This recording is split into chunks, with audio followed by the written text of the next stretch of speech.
Oh hey, sorry, this room is a bit on fire. But anyways, I've been working on my new game, Project Seaborn, and things have been a bit hectic lately. But it's the end of the month, so here I am, telling you all about it. But maybe here isn't the best place to do it. Anyways, I'm calling my game Project Seaborn for now, and it is a bullet hell RPG with inspiration from Undertale, Amamori, and some other stuff too.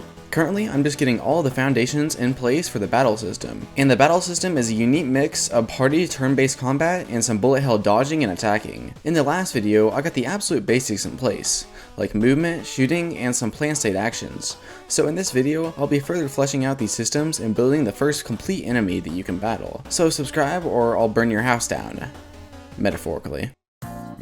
In the last video, I made a system that allows you to get buffs and debuffs to stats like attack, defense, and speed, but I kinda totally forgot to make a system for these stats in the first place. So right now, I'm gonna go back and rework some of these things in order to get that all sorted out. To do this, I made a new structure that each instance in the game has. These are called instance stats, and these are the stats that are used. Physical attack, physical damage, elemental damage, healing, move speed, and attack speed. So now physical weapons like the sword and bow and arrow deal a different sort of damage compared to magical or high-tech weapons, like the Tome of Fire. Different player party members and enemies will be strong and weak defense-wise to different types of damage, which should add some more strategy. Making this new stat system was mostly just cleaning up a bunch of the buff system's messy and rushed parts.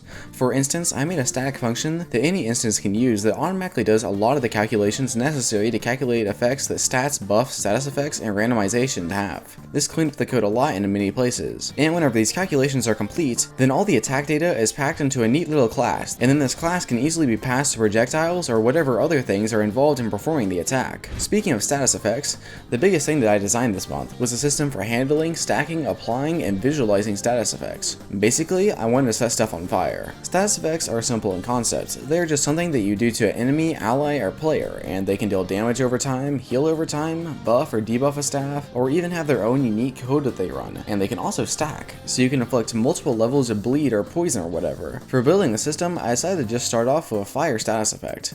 It deals damage every tick, and I also made it so it can only have one level of stacking. One thing that I had to tackle was how damage should be calculated from the fire status effect. I can make it a flat value, but then status effects wouldn't scale at all, and they would end up being overpowered at low levels and then useless at higher levels. I could also make them deal a constant percentage of whoever is inflicted with the status effect's health. But then even a low level player could damage a high level enemy at a constant rate, and the levels of the player doesn't even matter. So I decided to calculate the damage that these status effects deal based on the inflictor's attack stat. Just like weapons, status effects inflict a percentage of the user's attack stat every tick. It's just that the status effects only inflict a very small percentage of the attack. The fire status effect also has quite a few other unique effects that I added to it. First off, it changes the stats of the inflicted. It increases attack and move speed, which actually gives a slight bonus to being on fire. And I could see some sort of strategy forming where you purposely get lit on fire by a low level enemy and then use the attack speed boost to attack faster. These status effect stat changes are just handled like stat buffs are, but fire also has some unique behavior that no other status effects will have. Fire spreads when an instant inflicted by it attacks or touches any other instance. This works by some specific code for the fire, which connects the status effect handler to the collision damage script and the attacking script and temporarily adds fire to their list of status effects to inflict when attacking. I also added some visual effects to fire and built two other status effects similar to fire. Bleed is a simple one. It deals physical damage on each tick, but can stack up to 10 stacks, each stack increasing the damage linearly. I'll probably come back and make a better distribution for this damage increase later after I do some balancing, but it's good for now. And this final status effect is very different from the other two. It's called Crystallize, and it doesn't deal any damage, but instead it majorly decreases the elemental defense and it majorly increases the physical defense of the inflicted instance. This could be very useful in specific situations, where you could inflict an enemy with it and then shred it with an elemental weapon. Or you can inflict it on yourself when you are facing an enemy that deals physical damage, but it could also be very overpowered. So I'll probably balance it by making it a status effect that is difficult to inflict by the player, but enemies are more likely to inflict it.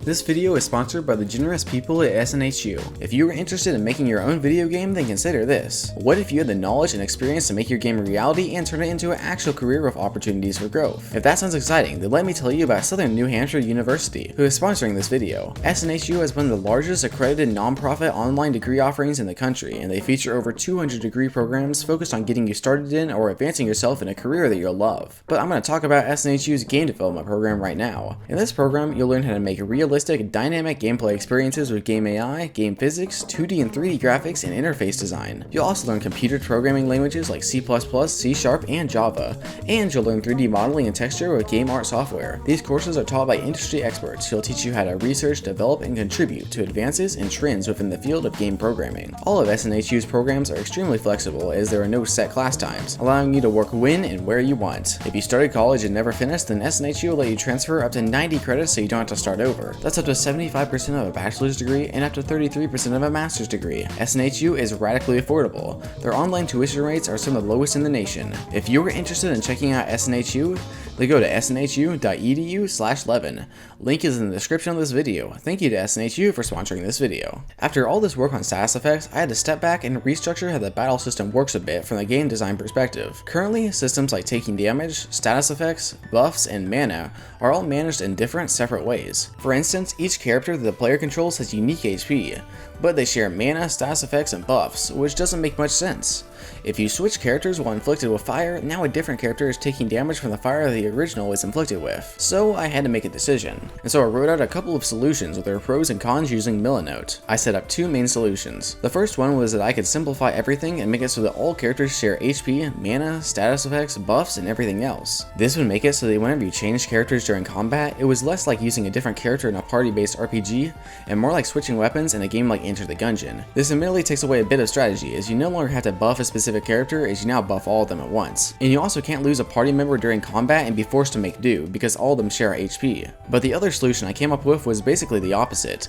I would split HP, status effects, and buffs between each character. Mana could still be shared if I wanted it to, but I would make it so that you could no longer switch party members during the character phase, and you would only do that during the plan phase, forcing you to pick an attacker character at the beginning of each turn, which could add a bit of strategy. The system was overall a bit closer to a traditional party-based system and would allow for some different types of strategy. And I also had a third solution, but it was weird, so I'm not even going to cover it, honestly. I ended up just going with the first solution for now. It was the simplest to understand for the player, and the simplest for me to implement. I can always change the system later, but I'm sticking it for now, as I think I might be overestimating the cons of the system on how battles will go, and I think I'm going to first actually make some battles before judging the system's merits. So yeah, I cut it down to just 1 HP bar, although I just commented out the code for multiple so I can easily put it back in. But it's time to make an enemy. This is the first enemy, the Slow Roller. The first area of the game will be beach themed, and so these enemies will be sea creatures and fish. The first one is a snail with a slot machine for a shell that attacks with cards. Each card has a different behavior. The number cards all explode into bullets on collision with a wall. The amount of bullets depends on their value. The face cards are each unique. The ace seeks out the player, and the jack moves in a sine wave trajectory. The queen leaves behind a trail of bullets that stay there for a bit, and the king is big, slow, and goes through walls. The slow roller can deal these cards in 2 different attacks, a basic one that just shoots at the player, and a more powerful one that shoots out a burst of 5 cards in all directions, and these 5 cards are always a straight hand in poker. This character's attacks are fairly easy, after all this is a very early enemy. But if you add 2 slow roller enemies together, then the unpredictability of the card attacks begin to combo. Some attacks like the queen or number cards block off a bunch of space, which makes the ace more difficult to dodge. And this leads to some pretty interesting fights. Making the enemy was a lot of work as I had to design tons of new systems. The first of which was the animation system, which was pretty easy to make, as I decided not to use Unity's animation tree, and instead I just directly control all these animations through code. This animator behavior script that I made manages the animator, and it will also hold animation states for certain amounts of time, which is how attack animations work. I also added random weight to the attack randomizer for the enemy. This just lets me make some attacks more rare than others, and I also did a lot of things to expand the attack system. Starting off, I just made it so you can shoot more than 1 bullet. Currently it's still fairly simple, but I plan on upgrading it over and over and making it more robust so I can make all sorts of unique bullet patterns. And in the next video, I'm also going to upgrade the projectile system and add things like object pulling, that way I can make it work better at performance. But the biggest new system that I was working on is called enemy interaction, and the thing is, I don't know if it'll actually end up in the final battle system. Enemy interaction is basically the axe system from Undertale. Each turn, after the combat stage and before the plan stage, you can interact with an enemy through the UI and do a unique minigame or talk to it or something. With a slow roll controller, I just programmed a game of blackjack you can play before each turn, and if you win or get close to winning, you'll get a damage boost before the next turn. But if you bust, you'll get a decrease of defense and damage. I didn't end up finishing the system in time for this month. I think that it could add something unique to the battle system when completed, although I don't plan for most enemies to use it in battle, so it wouldn't be a constant factor. This continues to add more complexity to the battles, which I'm not sure is a good or bad thing at this point. My plan is just to finish it and see how it works, and if it improves the battles, then I'll keep them. I'd like to hear what you have to say in the comments about the system. But that's about it for this month. Thanks for watching this devlog, and thank you to SNHU for sponsoring this video. Be sure to check them out with a link in my description. Bye.